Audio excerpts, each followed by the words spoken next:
Are you somebody who's dealing with ADHD while building a business? Maybe you are a parent with a small child, or maybe you're just somebody who's trying to navigate a very busy lifestyle with your business. Well, welcome back to my channel. My name is Juliana Astorska from julianastorska.com, and I'm super excited for this episode because for this video, I'm actually bringing out my coach, Ari Hale, who is a holistic business coach for women and people of color that are working to building their business while managing their ADHD. So let's go ahead and dive right in. We're super excited to have you on here today. It's been a pleasure working with you as a coach for the last couple of months. Totally been a game changer for my business personally. And yeah, so I'm super excited for this interview. So I'm going to dive right in. So can you tell us a little bit more about your story and how you got started in the service business? Yeah. So it's getting like the longer I'm in business, the harder it is to remember when I got started. But I know I was pregnant before I started. So I think it was around 2013, 2014. I had, office job. I was managing a medical device company in Seattle.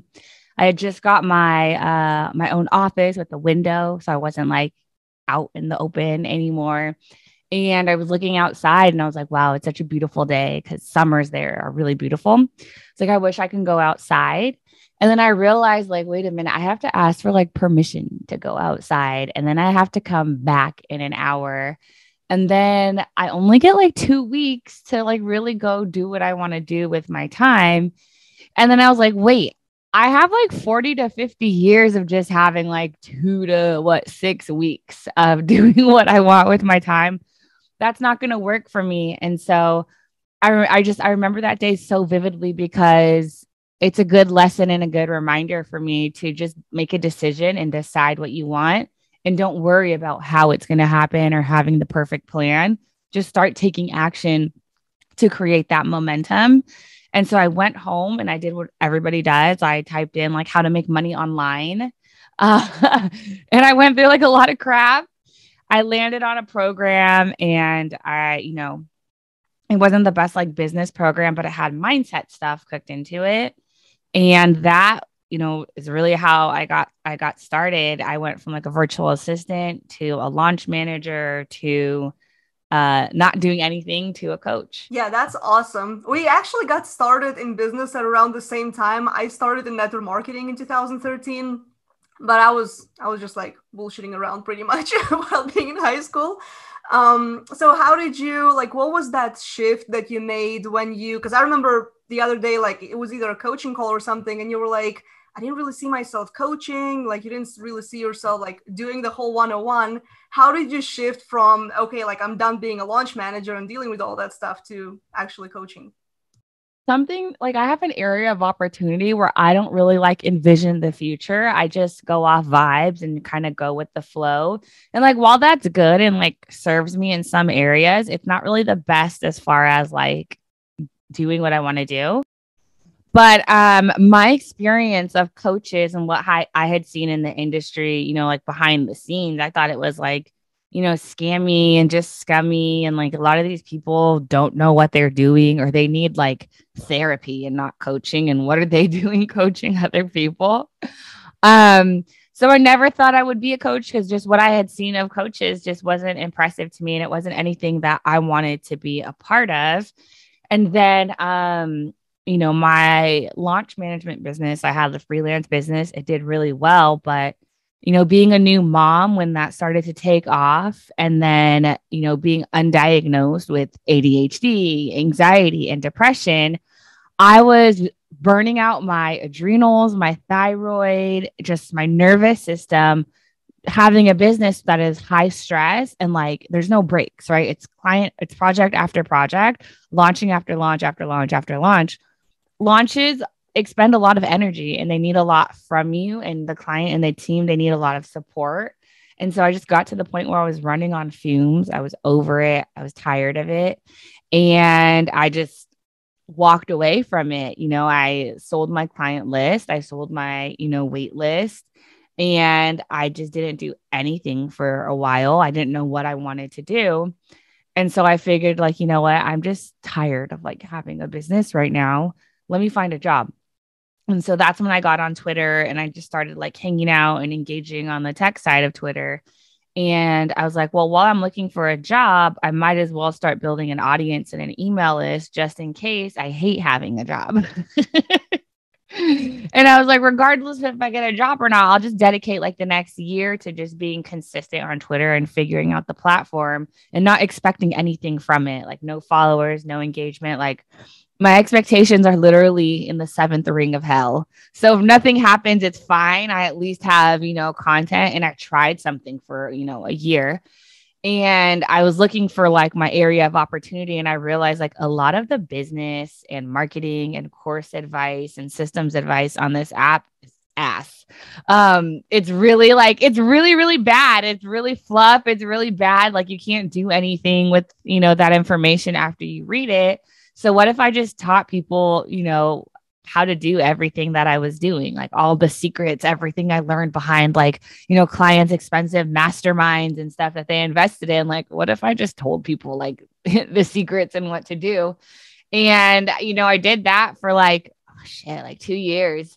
And, the coaching came naturally. I had heard from clients before, like, you should look into being a coach. And I was like, never, never, ever. And then with the Twitter thing, I got people asking me for consults and then people asking me over and over and over again for coaching. And finally I was like, well, I'll try it. This job thing isn't really working out. I'm like making some money, doing what I'm doing online. Let me try it out and see. And I loved it. I loved it. And, it took off and went from there. I think it was like 2020 when I started, and it's been up since then. Yeah, and I feel like that's one thing that really separates you from like every other coach and business owner that I've met in the last few years. And I've spent so much money before also on coaches and trainings and programs. And then I came across your event last year I've been like stalking you on Twitter kind of a little bit, like for several months. And I heard about your program, Allergic to Hourly. But, I feel like when we are looking for something, and, there's this whole phrase, when the student is ready, the teacher appears. Yeah.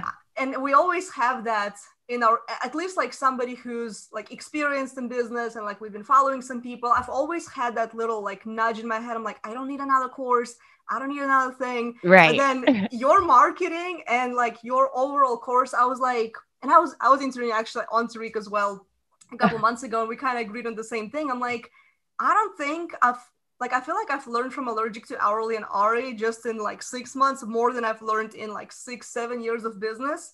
Not to mention like dumping like thousands into one-on-one coaching just to get some basic advice to like, hey, do a webinar, do this, and just getting like systems in order. Like I'm just. Yeah. And like I've probably like same, it's been my experience also. Like I've spent a ton of money, probably like a bachelor and master's degree in private school education, just in my own learning in the business. And, even when things like didn't work out or it wasn't the best experience, I still learned from that. I was like, okay, I'll never do that in my business, or I never want my clients to feel like that, or I'll never put a product out like this bear and charge for it, And so they were all, I feel like everything I invested in, no matter what the outcome was, it got me to this point. And so it did help in some way, whether it was determining like, oh, I can use that, or, oh, I never want to do that.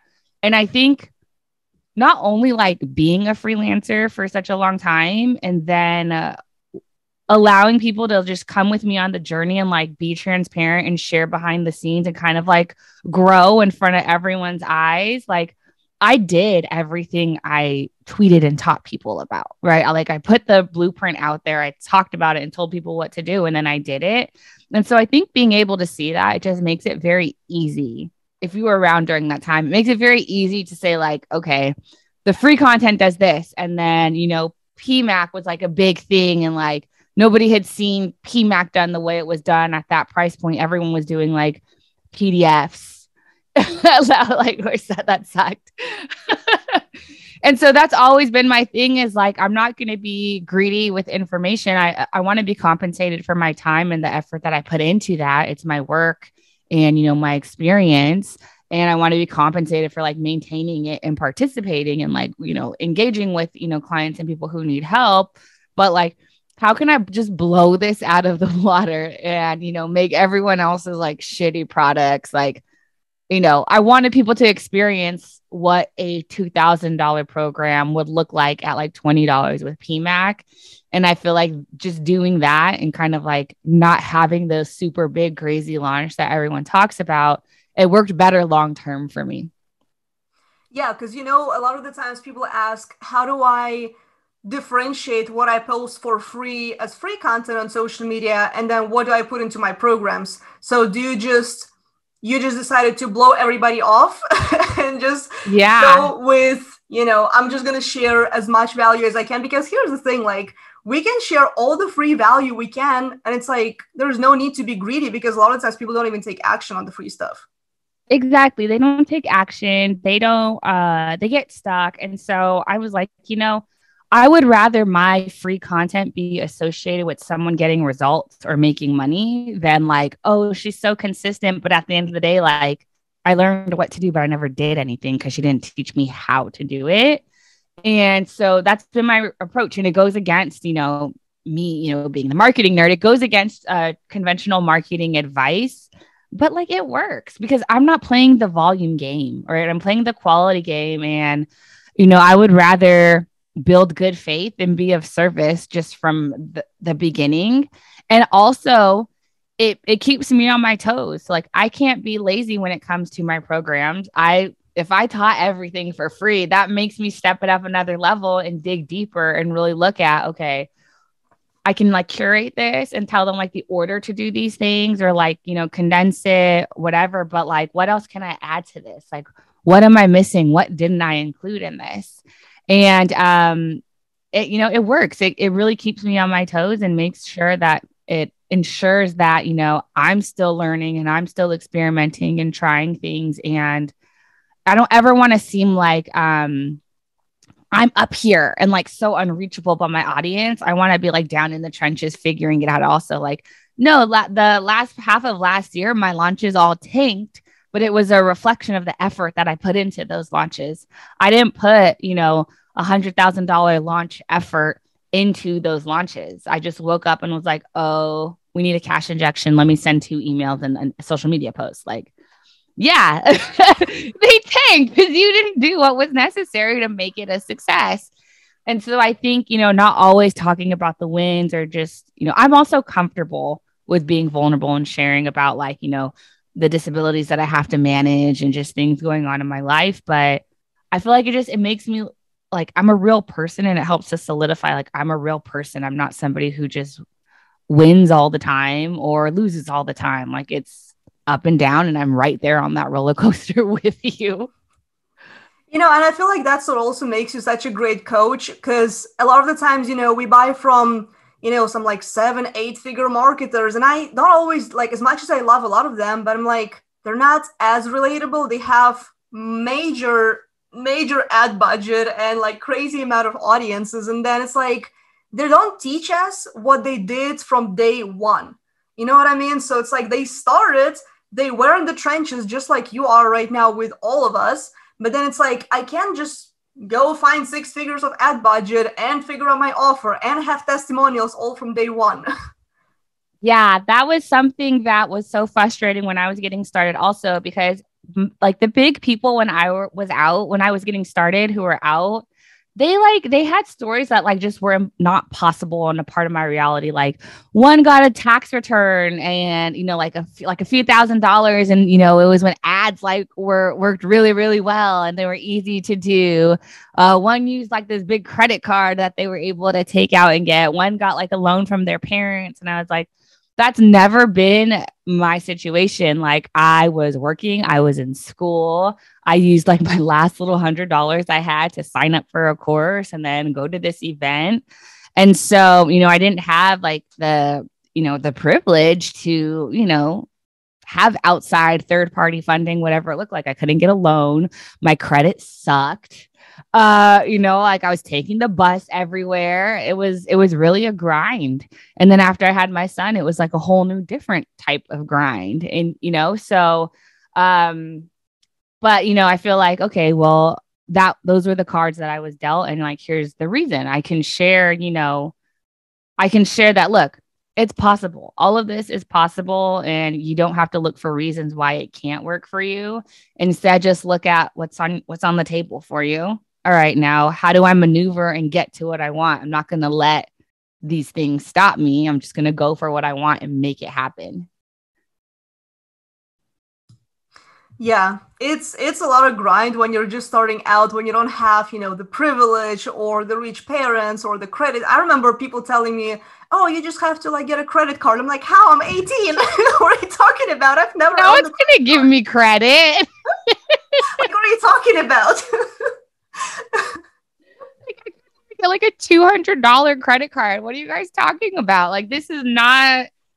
And, it was like, there's just like such a disconnect between like the people giving advice versus like what was actually realistic and possible. And like the fact that like they couldn't fathom, like I couldn't take out a $15,000 loan or credit card to work with them. On top of that's just a loan to pay you. Now you're telling me to spend like X amount on ad spend. Like, this is not going to work out. I have a different path and journey to take, and that's okay. Yeah, absolutely. Yeah, so let's shift the conversation a little bit into like the productivity aspect, because I feel like between like people being stuck home, 2020 messed us all up. 2021 has been a mess. And I don't know, like not only all of I feel like also a lot of people have started being diagnosed with ADHD. So the productivity has been like not our forte. So I'm curious, because I know you traveled a lot with your son. I mean, not just solo, like I've done a lot of solo trips and I feel like sometimes it's a stretch to even get the work done, but you did it with undiagnosed ADHD and a little son. How did you manage to be on different time zones in Asia and still working with clients? Because you were working with clients at the time, right? Yeah, it sucked, to be honest. Because I was 13 hours ahead. So I had to like be at the computer between like 10 p.m. to 12 a.m. my time. And so like I wasn't sleeping like a full 8 hours. I was like taking naps basically like throughout the day. And then a lot of times I had to decide between like, do I want to spend the day like hanging out with my son and taking him to go see things or like see these countries that I'm in? Or do I want to sleep and get rest, but, have a sitter watch my son so I can get rest and stuff. And so like, as amazing as that experience was, it was also very difficult. And like, I think that was also the major tipping point of like the business model that I have isn't in alignment with me anymore, because sure, I'm making money, but and I have the time technically, but I can't really go do what I want to do, which is travel and then be tied to these launches, because launches, you have due dates and times. Like I can't miss a webinar. I need to be on there behind the scenes producing the webinar. And like, I have to be available to troubleshoot things and make sure things go out and stuff. And so it was very difficult. As amazing of an experience as it was difficult. And it helped me to see like, yeah, this isn't for me, because I'm never going to be sick of traveling. I'm never going to be tired of traveling. So that's not going to change. And I want the freedom to be able to, like, it's much easier now with the coaching business to say, all right, I'm just going to like, I'm not doing anything the rest of the day. I'll just make it to like the coaching call today. Right. Or I have an interview with Elena, I have a coaching call, and then I'm free for the rest of the day. I don't have to do anything else. That is like more in alignment with where I'm at. And also just learning like prioritizing my life and the things that I want to do for myself and like family stuff, whatever is of value to me, I put that first and schedule that first. And then whatever pockets of time are left, that's for business. Business doesn't come first anymore. Clients don't come first anymore. It's literally like me being as selfish as possible to make sure that when it is business and client time, I'm at 200% and ready to go and give it my all. And I was scared, to do that and not put clients first and not put the business first. But it's all fine. Like, it's fine. It works out. It's fine. I think I don't know, you can speak to this, better than I can, but I think it's a good example to show, my clients in ATH that it doesn't like you don't have to center your life and your existence around your business and your clients. Go take care of yourself first. Your clients are cool. They want you to be happy and do a good job. So whatever that takes, go do that. And then, go handle what you promised to handle. Yeah, I agree because I'm the type of person that I would run through fire to make sure my clients are sorted, to make sure that everything is all in check. But then just you and ATH team taking a break over the holidays, which was like what, a 2.5 week break. And yeah, we took 3 weeks off. It was long, but it's like the time ran by very fast. And like, did we burn our businesses? No, we were all fine. Everyone was fine. We take a week off in November for like Thanksgiving and my son's birthday. They're the same week. And then we take the last 2 weeks off in December also. And I feel like we give so much in the program. No one feels like they're missing anything. And those 2 weeks, at least here in the state, are quiet anyway. It's Christmas, then it's New Year's. People are partying. They're out with their families. They're not really like doing anything, So we're just like, yeah, we'll catch y'all next year. Have a great time. We hope you close your laptop and go have fun and come back refreshed too. Yeah, because so many people always like, oh, I have to be, and especially like I hate, and hate I know is a strong word, the whole like idea of a bro marketer who say you have to like hustle 24/7 and grind. And I'm like, as a woman, I cannot relate. I'm like, every month, like there is a week when I don't really feel like working and I want to take a break and I'm not about to give up my sleep, because I used to run on a 5-hour sleep when I was like 20 or like 21, but I'm like, the closer you get to 30, you're kind of like, no, I need my 8 hours. Look, I crossed the 30 mountain, and let me tell you, hangovers, missing sleep, missing meals, it all affects you completely different and stronger now. And like, again, like, as you said, like, at least for me as a woman, like I'm cyclical. So like the whole hustle 24/7, that whole push it, that doesn't work for me. The week before and of my cycle, I am useless. I am tired. So I'm not doing much those 2 weeks. The week after, I have a ton of energy and I'm great and good to go. Seasonal depression is very much a thing for me, but I feel like it happens like in summer for me instead of winter, and so for me, it's more so just tuning into myself and how I'm feeling and what my energy is like, making that a priority, and then being able to shift and adjust. And to support that. I don't want my business to like suck the energy and the life out of me. Like my business should support the different things that I have to manage mentally, physically, as a mother. It shouldn't I shouldn't have to choose, or I shouldn't have to prioritize business over those things. And is it perfect? No, there are times when I have to prioritize business stuff. Like the sitter didn't come today, but I committed to this interview. So my son is in the other room playing video games. Is that how I want to spend the day? No, but is it going to be okay? Yeah, because it's not the norm anymore. It's a treat for him. He's fine for an hour. Like he's going to be okay. And, just being adaptable and flexible and not breaking out of the habit of like shaming and punishing myself and talking so bad to myself because, oh my God, I didn't follow the perfect morning routine. I didn't do all this whole like laundry list of shit to do in the morning before I have work to do. Or, oh my God, my son's watching YouTube for an hour. It's like, it's cool. It's fine. This isn't going to stress me out. It's fine. Like, everybody will be okay. We'll figure it out. We'll adjust. We'll adapt. Just do what you can. Do what you can and what you have energy for. And if that's your best for today, that's your best for today. And that's great. Speaking of morning routines, do you have any, or do you just go off of vibes and what you feel every morning? Oh, vibes. So like I have a routine listed out. I have like a morning and an evening routine listed out, but the way that my ADHD manifests is that routines or like doing the same thing over and over again is extremely, extremely painfully boring to me. And so my routines are more so when I'm feeling out of whack and out of alignment, or I've been working with like a nervous system coach. And so learning that like, okay, this amped energy I have, I'm feeling anxious. Okay, so like, what do I do to self-regulate and get back in like a green, more solid, focused zone.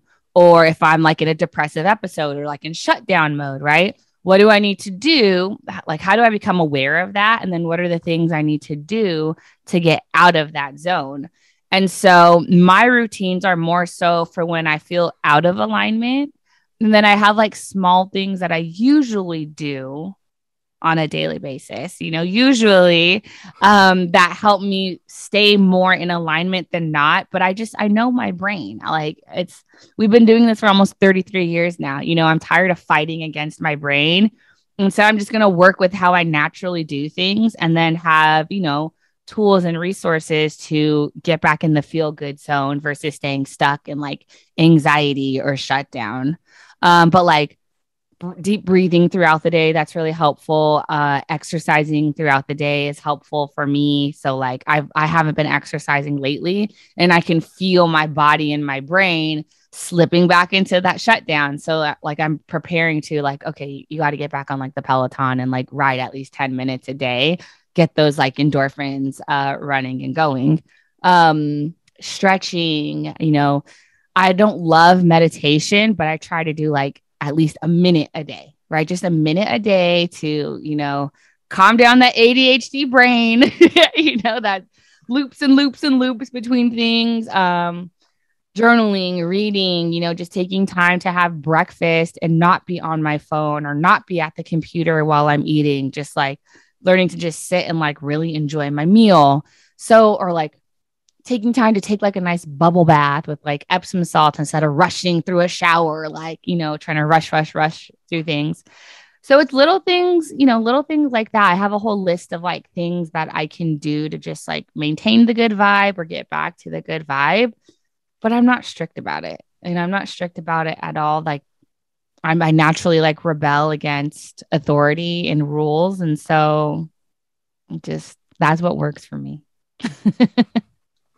Yeah, I totally feel you on that because, it's so funny. I've seen those memes on Twitter and like on other social media platforms, like a video on YouTube about a morning routine, 1 million views, and then a video about investing into stock market, 5 views. Like people always feel like the morning routine is going to make them feel good or make them feel productive. I'm like, reading affirmations is not always going to be like on my to-do list every single day. Look, I can't stand affirmations because I feel like, and I have like mindset coaching certification. So we learn like if you're not dealing with like the subconscious stuff and addressing and healing that, the affirmations aren't going to work because you're like, I'm a money magnet. And then in the back of your head, you're like, no, I'm not. Well, your brain hears, no, I'm not I'm a money magnet. And you keep every time you say, I'm a money magnet. No, I'm not. No, I'm not. No, I'm not. No, I'm not. You're reinforcing that instead. And so like, that's why affirmations drive me crazy. Cause like, if you're going to teach them and have these cards, teach them like the full context of everything, not just like, hey, repeat these and then expect, fucking miracles to happen. And so, but also like routines work for some people too.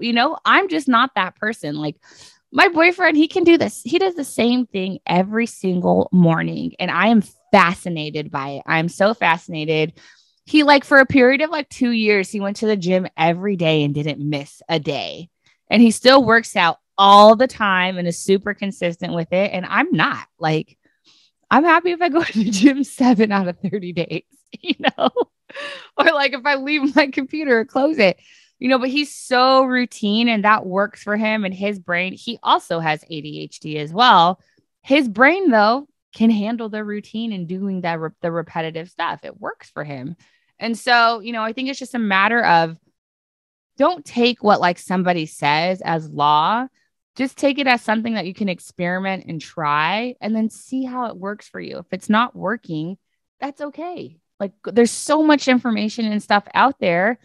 Find what works and build your own routine for yourself. Do something that works for you instead of, always looking for a reason to talk down to yourself because, oh my, the routine that works for this 20-year-old white guy who doesn't have any kids, lives in his mom's basement, has no debt, whatever, like that works for him. Like, yeah, you can do that. Your life looks completely different than mine, but that is not going to work for me. And that's cool. I'll just find what does. I totally agree on that, especially when, we hear like the big gurus and those like motivational speakers, they tell you to do this one thing, or like another coach tells you, oh, like you have to, set this amount of hours for the day, or you have to prospect that many people. And I'm like, but that's not going to work for parents. Like, I know it's going to work for me for like a 20-year-old something, but it's like, not the all advice is going to be good for everybody. Right. And it's like, okay, because you gave advice that doesn't work for me, that doesn't make you a bad coach or a bad person or a scammer. Right. Right. I paid to learn from you. And if that's what worked for you, okay, cool. Now I get to choose what I do with that. Do I go and try it? Or do I decide like that's not going to work for me without trying? Or do I say, like, I don't think it's going to work, but let me see if I can tweak it and make it work for me? You always have a choice. You always have options. You get to choose how you react to whatever is presented to you. Right. And then you go from there. But, it's like people are expecting, like, I say this to ATH all the time. I can give you exactly what I did, exactly how I did it, when I did it. And I promise it's not going to work for you, because it's not about how I did it exactly. It's about you being curious and continue to experiment and just take small action each day. You're going to get to your destination and realize, like, oh, this doesn't feel like as amazing and as life-changing as I thought it would. It's really about like your journey, right? It's the being in it, getting there. That's the fun part, not like, oh, I hit the 10K month. Like, sure, that can be life-changing money, but you get to this point where you hit goal after goal after goal, and like the money doesn't motivate you anymore. It doesn't motivate you. There has to be, not there has to be, but for me, there had to be something more impactful, because like my needs are met now, and like there's no rush or anxiety or adrenaline behind hitting these numbers. It's just like, okay now. And so you hit this like weird existential crisis where you're like, well, everything works without me really doing anything. So like, what do I do? What do I do? And so now what motivates me is like, okay, how can I recirculate the money that we make and be more impactful towards other people or causes that I care about? Or how can I have a really great, how can I take care of my team? How can I make this better for my clients? Those are the things that like get me excited and stuff now. Yeah, for sure. So I want to shift a little bit to ATH and how you first started, because you launched it, I believe, September 2020. Mm-hmm. So how did you came, like, I know you maxed out your 101 capacity and you just couldn't take on any more clients because, I mean, there's so many clients that you can serve 101. So Yeah. when you launched ATH, I know you weren't ready for a flow of students. How did you manage that first ATH launch? It was a lot. Luckily, I had the experience of launching, for like the years that I did it, but it was like a lot. I wanted 10 people to enroll. And so I was like, I'll be happy if 10 people enroll. And within like 3 to 4 days, 40 something people enrolled. And so overnight, it completely changed my business. And I pre-sold ATH also, which I don't think a lot of people realize unless you enrolled and like were part of the campaign. And I was up front. I was like, look, you want to work with me? Here's how it's going to work. This is what I'm going to teach you. This is how long it's going to be. We're going to meet Tuesday for training, Thursday for coaching calls. It's going to be bumpy, but this is probably like the most time you'll ever get with me in the actual program. And you get to see behind the scenes of how to pre-launch and pre-sell and then what it can turn into. And people were like, yeah, cool. I'm down. Uh, so I was, for like 9 months, I was launching repeatedly to like fill the program and hit our numbers to support the program. I was creating, editing, uploading, delivering the content. I was coaching. I was hiring and training. It was a lot, but after 9 months, I delivered everything. Things started to smooth out as we were doing all of that. I was building like systems and automations and stuff. And so, but it was fun. The whole time it was fun and I enjoyed it. But yeah, I, like you said, like when the student is ready, the teacher will come. And so once I decided I'm not doing one-on-one coaching, I had like a connection call with one of my business friends who I hadn't talked to in a few years. She mentioned she was working with a coach that was helping her put together her group program. And, it was Mariah Cause, and I did her program, High Ticket Hybrid. I loved it. It helped me like really just get ATH organized and be a really good experience. And that like, I paid like $20K to be in that program, and it costs more now. And I made that like, well, I don't know math. So if I paid $20K and then we made $630 the year after, I like more than got my return on investment. I think I got my return on investment like a month or two after we launched. And so, like that would like, would you pay $20,000 to make multiple 6 to 7 figures or like have this tools and systems to do it? Yeah. Like, yeah, all day. And so that's, you've seen that's how I do everything. I pre-sell everything. I want to get paid to build it. I don't want to build it and just assume people are going to buy it. And then I wasted all that time building something that nobody wanted.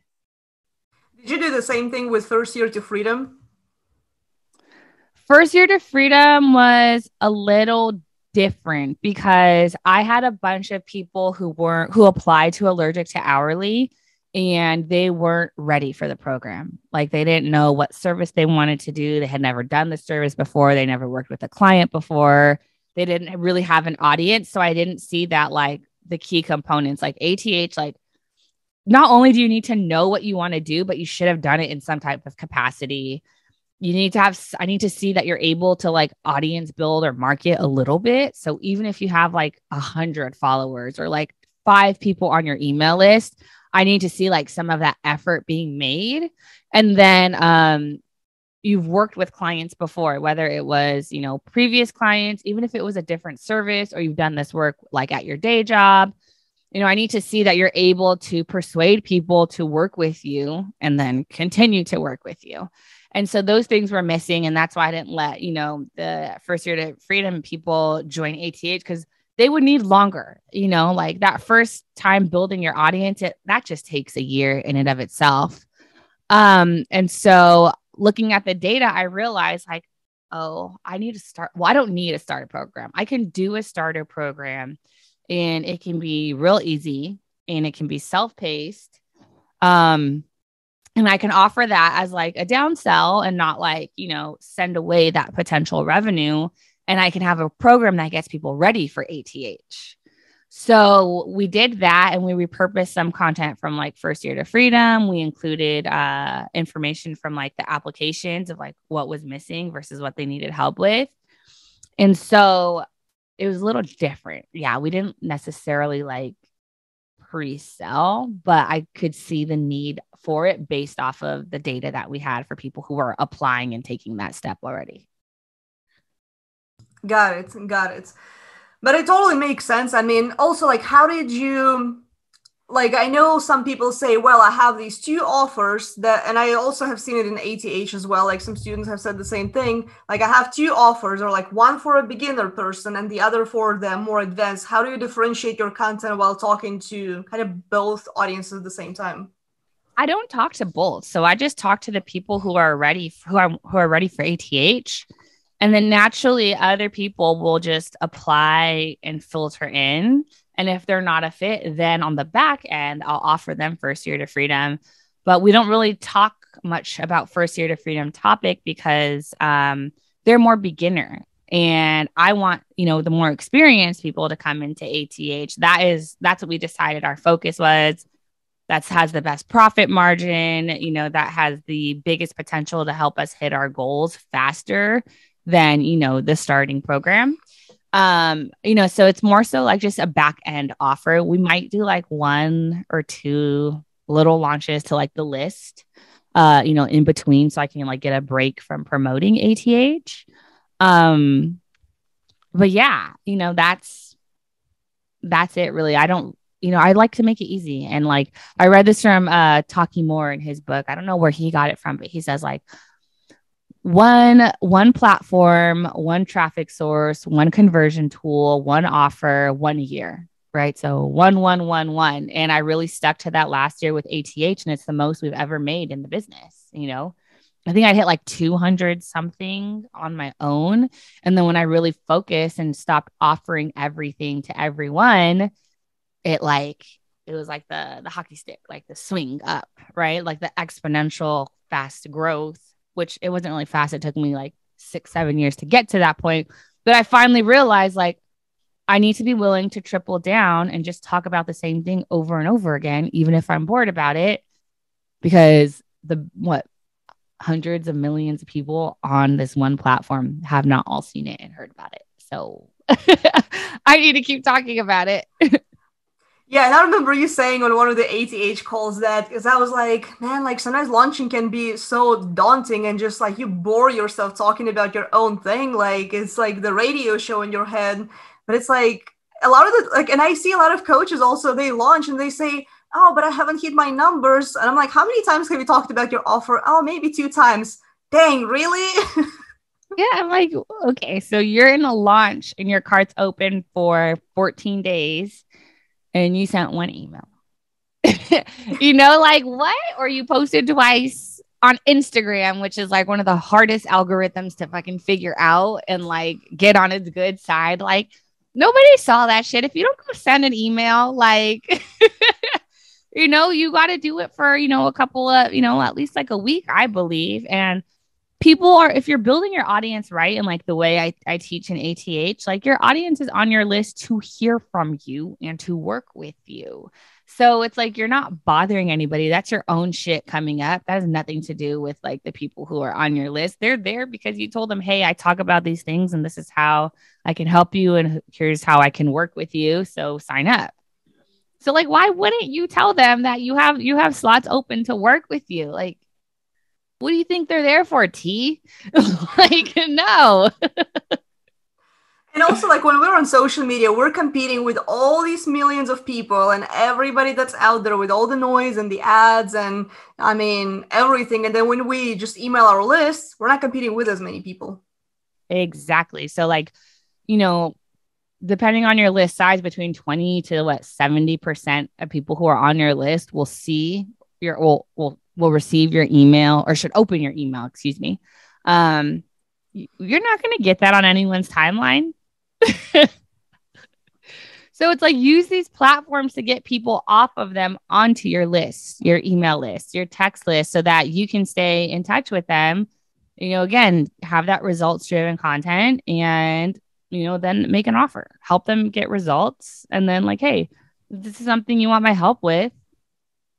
Click here to learn more. For sure. Okay, we're going to be wrapping it up here soon. So there's one question that I always like to ask, like everybody that I interview, is knowing what you know right now. So the Ari of 2022. So if you were to get started in your business all over again, but with all the knowledge that you have, what would you do differently? Oh, gosh.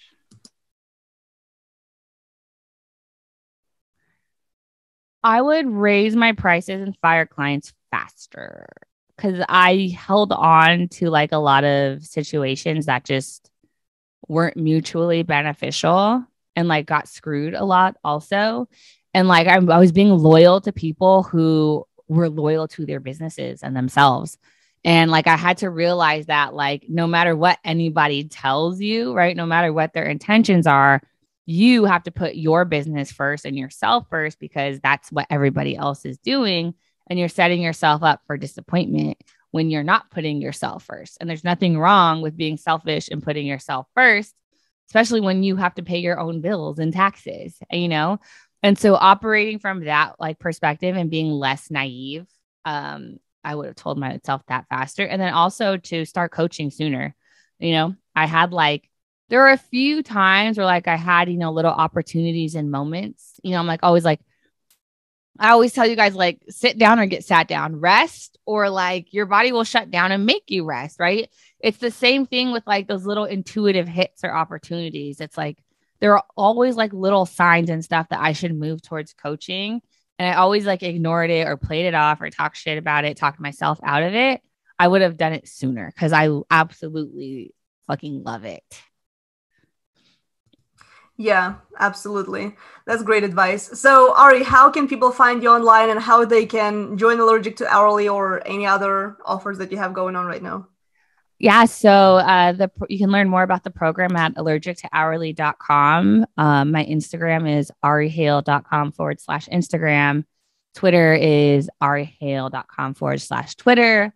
We're starting a YouTube channel and LinkedIn. So same thing, arihale.com/LinkedIn/YouTube. Made it easy to come hang out with me. And yeah, if you're a freelancer, coach, or consultant, and you like good ass mindset and business development and marketing and systems, content, come hang out. I don't have a professional timeline. I say what I want, completely unfiltered. So if that's your thing, I'd love to have you. I'd love to hang out with you and meet you and get to know you. And if not, cool. And thank you for having me. Thank you so much. Really appreciate you for taking the time to do it. My pleasure.